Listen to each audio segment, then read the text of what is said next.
Ladies and gents, how are you all? It's been a beautiful little break from me. I've actually been working a fair bit, throwing plenty of cricket balls and enjoying the Ashes. That was a cracker yesterday and the day before. It's the 2-day test. It was beautiful. But great for the Aussies anyway. We are here to discuss the draw. So for the NRL, which is great. And I've put together a little top 12 rounds here. And then we'll discuss a little bit around who could potentially be some great season-long holds for our keepers that we have in a couple of the teams there. And you can see, going down the line using Scoop's beautiful spreadsheet of yesteryear. I've done the work myself this year.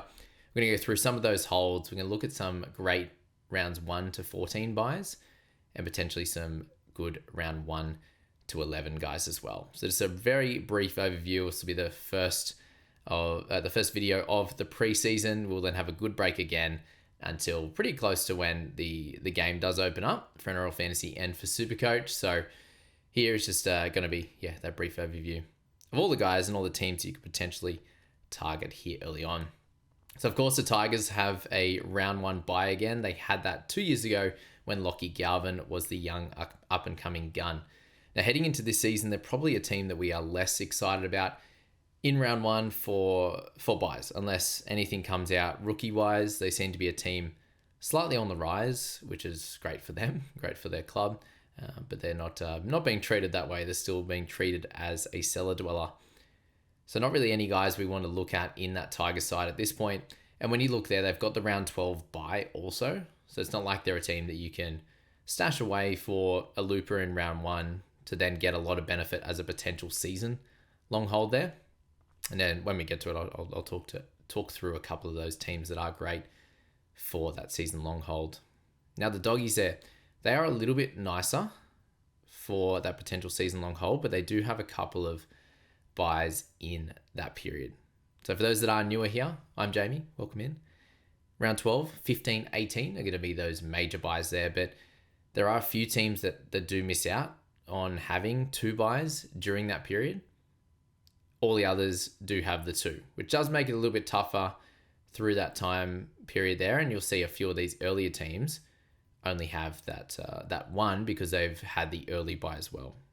So Tigers are a team that have that spread out kind of section, but they're not one that you want to get too excited about just because the types of players you got in that side, and there's not too many that can come in and do a great job. We saw last year the odd player did well. Stafford Toa at a 250k price point. So there's not going to be too many of those guys unless things change. And if it does, then we can talk about them being a looping type option in the preseason. But for now, they're not too exciting and not a top tier team where you're likely to get sort of keeper level scores from many of their guys, unless you want to look at a Kaipi's Paul coming over. But we just know that with that side, we saw Isaiah Papali'i, we saw Bateman come over and really struggle to hit the heights that they did at other clubs. So there's that there. But doggies, they do play round 12, but they do miss out on round 2 here. So a slightly awkward one if you want to buy them early. But again, when you're looking at the doggies, there aren't going to be too many players that stand out, given they did perform well as a team last year. The kind of guys that have that fantasy and supercoach pedigree are guys like Karaz. You could look at guys like Burton a little bit cheaper, but with Birdo as well, he's just that little bit below that keeper status. So when you're looking at players like that, they have that risk in round 2 that they're going to miss out in that week. And if they have a bit of a slow start, similar to that of the Munster ilk, you can kind of get stuck with okay scores. They're not really losing your money, that they're not really getting you the big scores either. And you miss out on that round 2. And then there's a couple of tougher opponents in there like Canberra and Penrith in that first 6. So if you're looking at the teams that they do play in around the buys, the red is what I've classed as the top 4. So the toughest squads. We then go to the orange, which is the next toughest in that sort of, the rest of the top 8. You've got the yellow, which is the first portion of the bottom 8.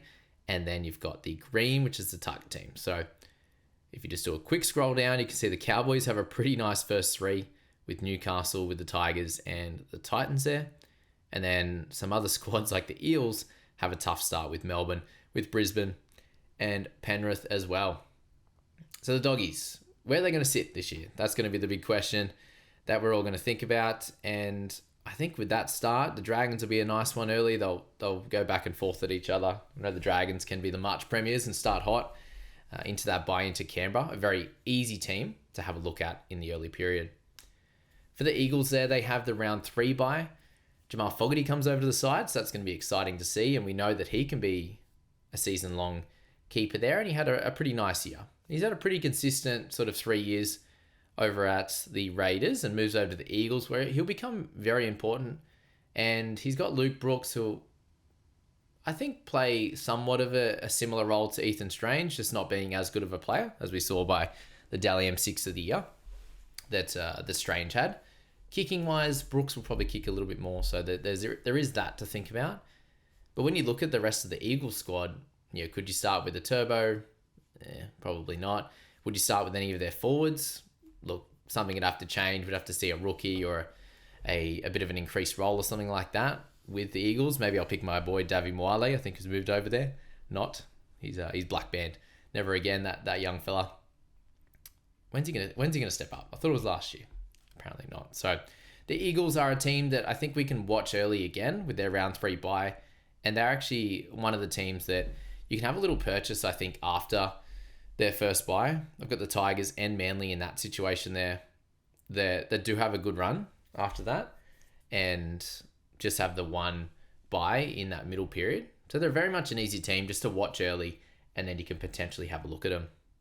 And then buying from round 1 and potentially holding all year are the Dolphins and the Raiders. So you'll see that in a second as well. So yeah, Eagles, not too excited about them as a club early on as well. So I think you can leave them unless anything specific pops up value or cheapy wise. For the Bunnies there, they're going to be a very interesting team because they're coming off a year where they did struggle and fantasy and supercoach output did suffer a little bit at times. We saw at the start of the year, guys like Jamie Humphries really do a great job when they were playing pretty well. And they had a big period of injuries and everything else where the team did struggle, which did end up, unfortunately, hurting the fantasy and supercoach output for those guys. So we're going to see a little bit of a reduction in price from some of these guys. You can think about Cam Murray, starting with him. With them having the round 4 bye, it's not going to affect our plans too much if you have sort of the 1 or 2 players. And then they do play in round 12, which is really nice as well. So I believe they do have a couple of buys in that period as well. So just someone that you could fairly easily start with and then decide in that buy period what you're going to do with those players. So the Cam Murrays, you've got Tallis Duncans, you've got Cody Walker, super cheap, probably more of a super coach type play. We will have Latrell Mitchell back.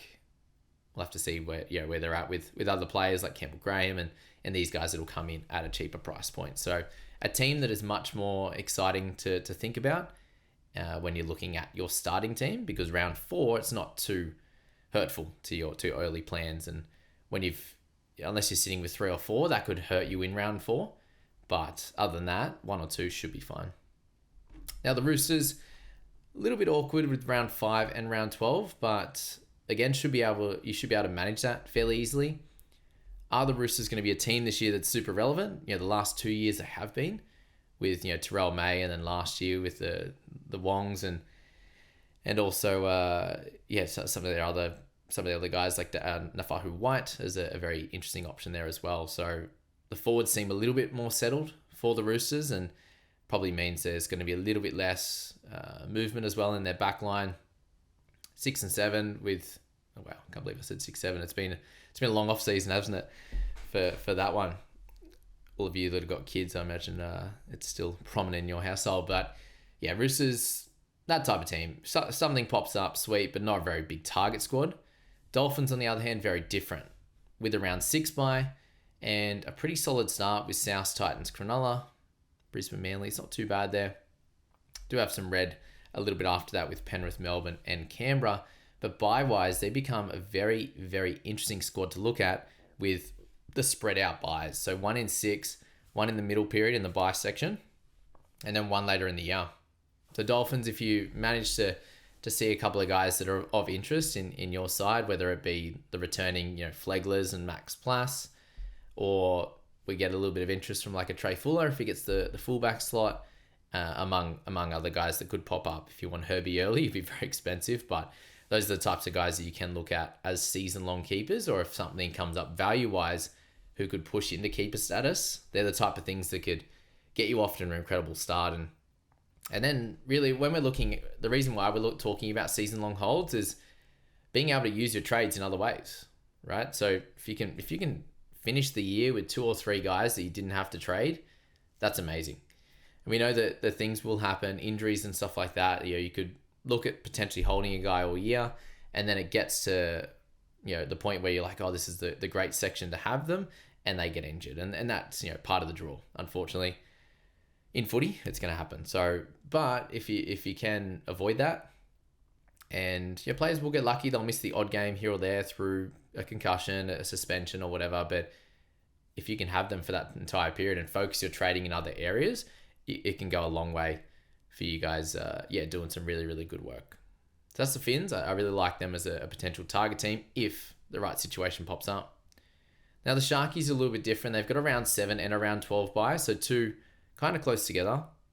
And again, very much a team that's settled, and it can be tough to sort of pinpoint where the players that you would like to target from the Sharkies there. So not someone that really stands out. A nice start with the Titans, but it's Penrith and Canberra in the first 4 games as well. So not a real clear target sort of squad there.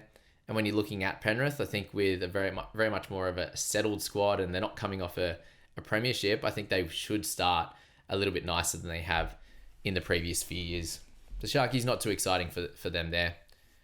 For the Titans side of things, you look at that starting run, Cronulla, Dolphins, Cowboys, and St. George, it's a little bit nicer, but we know that they're a team that can hurt us across the seasons. Last year it was the Brimsons that did hurt us, and if you're looking at Tino, it can be a hot start. He can be a little bit up and down. We know JC is the guy in that squad, so he's going to be very expensive to begin the year. One that doesn't really stand out too far to me is the Titans there, and they do have a couple of buys in that period, but you're looking there at around 8 buy, and then they play around 12 as well, so a pretty solid start for them. But are they a team you want to target? Maybe not. Now Dragons, the probably big one with them is we've heard Daniel Atkinson will start at number 7 for the Dragons, so with him potentially being like a borderline keeper, he's going to be a must-have if he's starting at 7. And he's someone that if things go well, we saw with guys like Savala, you could end up holding them all year. So if he becomes that sort of low 600s, which is like a 48 type average, he could play a really good role where he's not going to play Origin, and he can help you out through the entirety of a season there. And the Dragons are in that sort of mode where there's less potential options. He could stand out as one of those guys, and I didn't write them in this section because there's probably a lack of options as a squad that you would like season holds from. There's not too many there that you could jump onto, unless you're looking at some of their forwards, and that's going to be the hardest thing there with those guys coming back from injury. Is where is the space in the forward pack for massive minutes for guys like Couchman, Dylan Egan, Helen Gahu. So there's a lot of different guys and mouths to feed, and are they going to be able to do that across the season? Will injuries play a part? And they probably will. And that's when you can pounce on potential players, whether it's in sort of around 4-5 or it's after their bye in round 9. Now the Warriors, a good little section for them up until round 10. But again, with this squad, who would you be looking to target? No one really stands out. Most of their guys have built to a really nice price point from last year. Metcalf got there, then got injured. He'll come back at a high price. And, Roger isn't going to come in at sort of a lower tier price. He's done really well. You've got Chans at the back. You've got their outside backs that have done a good job in general. And then your guys like Aaron Clark, you can't get cheap. Mitch Barnett shouldn't be able to get too cheap. Like those kind of guys don't really stand out. So the Warriors, unless injuries and stuff present, you get a Sam Healy or something like that at 9. They're not really one that's standing out to me, with not a beautiful sort of buy schedule either.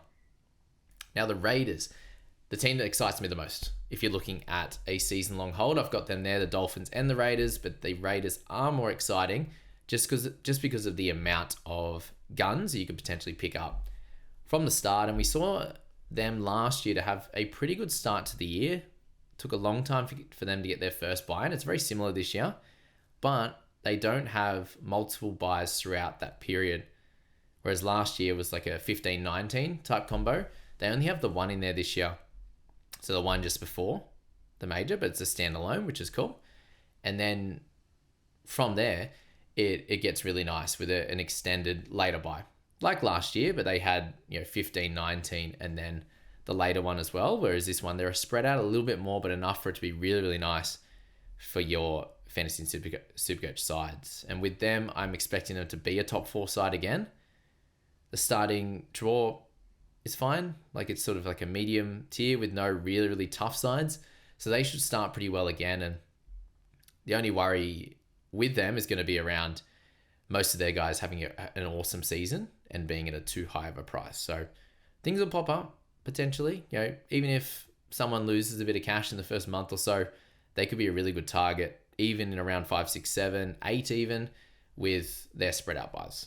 So Raiders are awesome. Super excited about them. Now we get into the round 1 to 11 buys. Guys that I think you should be selling in round 12, especially obviously Origin type players.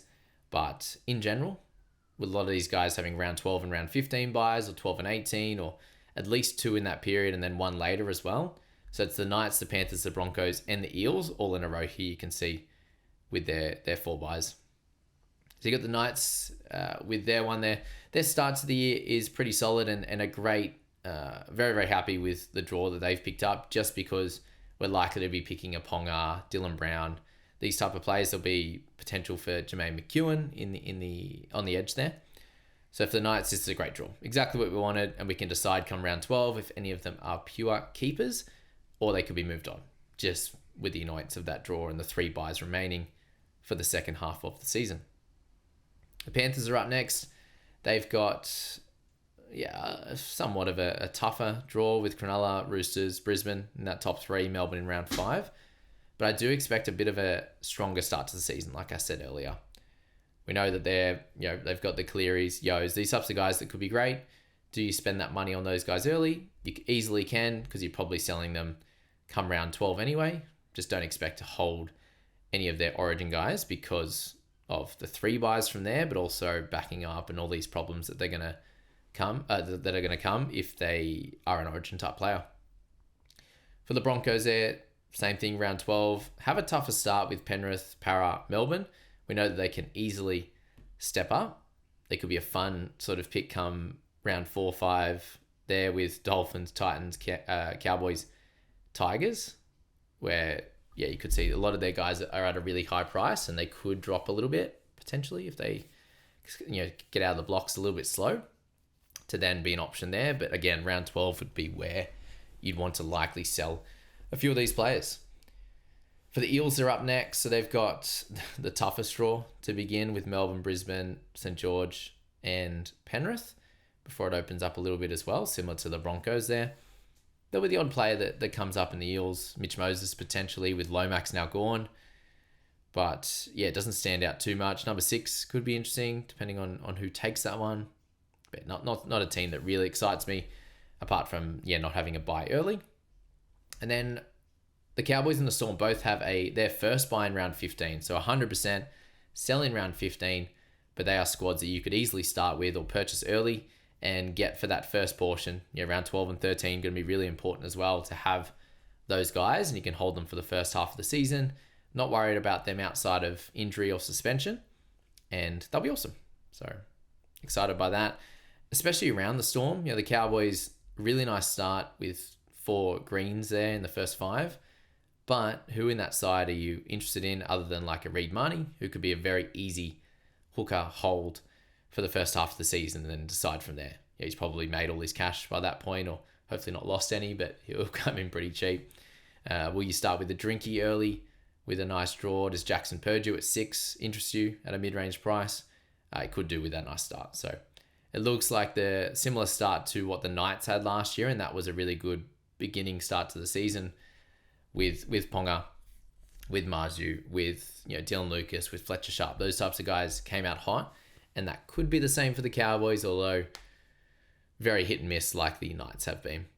And then the Storm to finish things off, we've got Parramatta, St. George, Brisbane, and the Cowboys for their first 4. And looks like a much easier start to the year than last year. So people started with Howarth, with Harry Grant, with Munster last year, and this year it could be Jerome Hughes to begin things. It could be Harry Grant. It could be one of those outside backs like a Howarth if you think he's going to take a step up for next season, so far longer. Could be an option as well with Pappy Gorn as well. So Storm, going to be a very prominent team, especially for the first portion of the season.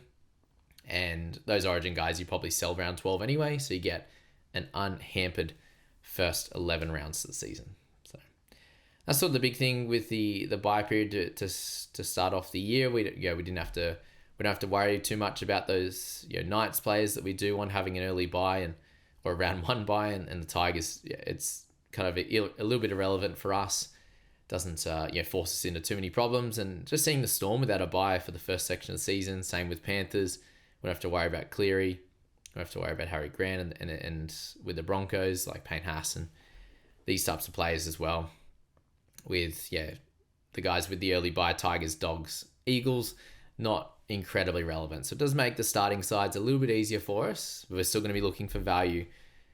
And then the odd gun that isn't overpriced is where we're going to be looking at it from a draw perspective. And we will delve into it a lot deeper as we get closer to the season, as we get some names floating around for different squads and injuries and everything else. And it's more of a thing just with the draw to monitor throughout. And once teams have their bye, you start to focus on where they may fit from a bye period perspective for your sides, and what's going to be important for you and what you need basically with that draw. So that's the bulk of what I wanted to go through here. We will have a good break again until close to when the game opens up, and you will be seeing a lot more from Mitch there. But guys, I did pop out a video around the private group and looking to join that, just with the benefits that we're going to be a part of it if you do sign up in 2025. So it'll be sort of one of our last chances to give you that reminder to potentially sign up here in 2025 early. So if you are a new member to the private group, guys, you will get a personal 2025 season review is one of the big things there. You will get all of the full trade analysis document that I'm doing there with the best strategies, so all the post-season, pre-season work there that I get to put up. If you do join the VIP section, you do get the JBFA polo and also the stubby holder there. You've got plenty of stuff from myself and Mitch with a bit of a masterclass. You also get our team reviews as well, which haven't gone live on YouTube yet. A chance to win a Broncos jersey, courtesy of Mitch there. And then some BBL Supercoach one-on-one help as well, if you want to jump in and be a part of that. All the information will be in the description there, guys, to jump into that. We did have first and second overall last year, which was super cool. This is how to join today. And if you do want to learn more about everything that is a part of it all, the Legends offer and the VIP offer, just jump back into that video. It wasn't too far back there of joining the private group for 2026. It was awesome. We had a good 400 people last year, and we're hoping for about the same this year in 2026 with heaps of competitions and all of the good stuff there. So thanks for joining in today, guys. We've got the big community meetups. How good. Magic Round. I'm going to be booking flights today, I think, for this year, and had our New Zealand meetup as well. So big thanks to all of you guys for jumping in for, I think, my 6th season now on YouTube. We did really well last year, and I hope to help you guys do an awesome job in 2026 and have a whale of a time. See you guys.